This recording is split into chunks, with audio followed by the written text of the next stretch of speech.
دوسری تیسری شادی کے شوقین لوگ ایک روایت پیش کرتے ہیں کہ ایک صحابی نبی پاک صلی اللہ علیہ وسلم کے پاس آئے اور اپنی غربت، تنگ دستی اور فاقے کا ذکر کیا۔ نبی پاک صلی اللہ علیہ وسلم نے انہیں دوسری شادی کرنے کا حکم دیا کہ دوسری شادی کرو تو تمہارا یہ فقر و فاقہ ختم ہو جائے گا۔ اس نے دوسری شادی کی۔ پھر کچھ عرصے بعد نبی علیہ السلام کے پاس آیا اور اپنی حالت زار کا ذکر کیا کہ میں نے شادی بھی کی تب بھی حالت ویسی کی ویسی۔ حضور نے تیسری شادی کا حکم دیا، تیسری شادی کی۔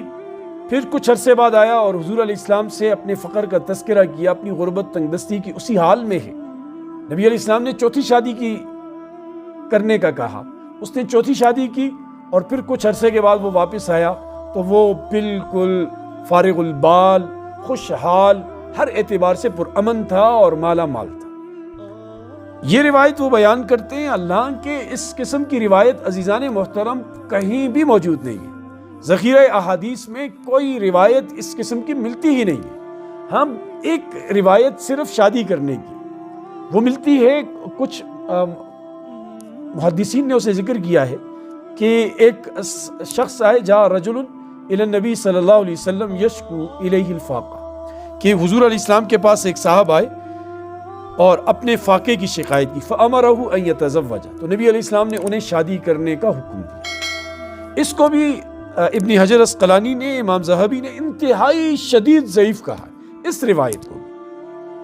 اب وہ جو پہلی بات ہے کہ وہ دوسری شادی کا کہا، تیسری کا کہا، چوتھی کا کہا، کہ بالکل من گڑت بات ہے۔ آپ خود سوچیں کہ اسلام کا یہ قاعدہ ہے جو حضور پاک صلی اللہ علیہ وسلم نے ہمیں سمجھایا ہے کہ جو آدمی غریب ہو، جو آدمی مسکین ہو اور اس کے پاس نان نفقہ کی قوت نہ ہو، بیوی کے خرچے کی، تو ایسے آدمی کے بارے میں کہا گیا کہ یہ شادی نہ کرے، یہ اپنی نفسانی خواہشات کو کنٹرول کرنے کے لیے روزے رکھے، زیادہ روزے رکھے۔ کیوں؟ کیونکہ اس کے پاس طاقت نہیں ہے نان نفقہ کی، تو یہ کیسے کسی دوسرے کی بیٹی کو اپنے گھر میں رکھ سکے گا؟ تو پھر دوسری شادی کا کہنا، تیسری کا کہنا، ایک بندہ خود بھوک سے مر رہا ہے اور نبی علیہ السلام اسے فرما رہے ہیں کہ دوسری کرو، تیسری کرو، چوتھی کرو، وہ دوسروں کے ساتھ کیا کرے؟ اس لیے یہ عجیب قسم کی باتیں لے کر آتے ہیں۔ دیکھیں، اسلام قطعاً دوسری، تیسری، چوتھی شادی کی ترغیب نہیں دیتا۔ اسلام یہ کہتا ہے کہ ایک بہتر ہے، اگر انسان 2 کرے، 3 کرے، 4 کی اجازت ہے، لیکن اگر عدل کیا خوف ہو کہ ان کے درمیان عدل نہیں قائم کر سکے گا، فواحدتاً، تو ایک ہی سے نکاح کر۔ اور اس دور میں عدل کرنے والے بہت کم ہیں، انتہائی کم ہیں۔ اب وہ عدل والے اگر کچھ کرنا چاہیں تو کریں۔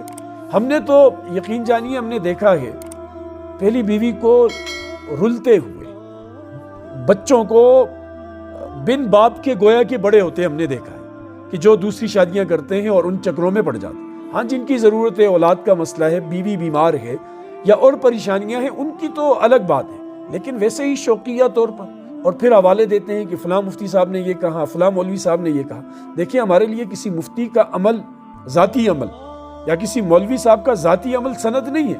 ہمارے لیے سند نبی پاک صلی اللہ علیہ وسلم کا اسوہ حسنہ ہے۔ ہمارے لیے سند وہ اسلامی تعلیمات ہیں کہ وہ کیا کہتی ہے۔ اسلام تو قطعاً اس چیز کی وہ ترغیب نہیں دیتا کہ 2 کرو، 3 کرو، 4 کرو، نہیں بھائی، ایسا نہیں کہتا اسلام۔ اسلام یہ کہتا ہے کہ فَانْكِحُوا مَا طَابَ لَكُم مِّنَ النِّسَاءِ مَثْنَىٰ وَثُلَاثَ وَرُبَاعَ، کہ تم نکاح کرو جو تمہیں اچھی لگے عورتوں میں سے 2، 3، 4۔ وَإِنْ خِفْتُمْ أَلَّا تَعْدِلُوا فَوَاحِدَةً، اور اگر تمہیں خوف ہو کہ تم انصاف نہیں کر سکو گے تو ایک ہی کرو۔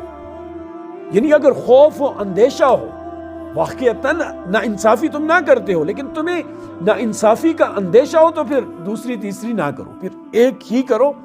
اگر گھر چلانا ہے، سنبھالنا ہے، بچوں کو اچھی طرح سے تربیت کرنی ہے، تو ایک پر قناعت کریں اور اس قسم کی روایتیں نہ لے کر آئیں جس کا کوئی وجود ہی موجود نہیں، کیونکہ نبی علیہ السلام نے فرمایا کہ جو آدمی مجھ پر جان بوجھ کر جھوٹ بولے تو وہ اپنا ٹھکانہ جہنم میں بنائے۔ یعنی ایسی بات کی نسبت حضور علیہ السلام کی طرف کرے جو حضور علیہ السلام نے کہی ہی نہیں ہے، تو ایسا آدمی جہنمی ہے۔ اللہ مجھے آپ کو سمجھ کی توفیق نصیب فرمائے۔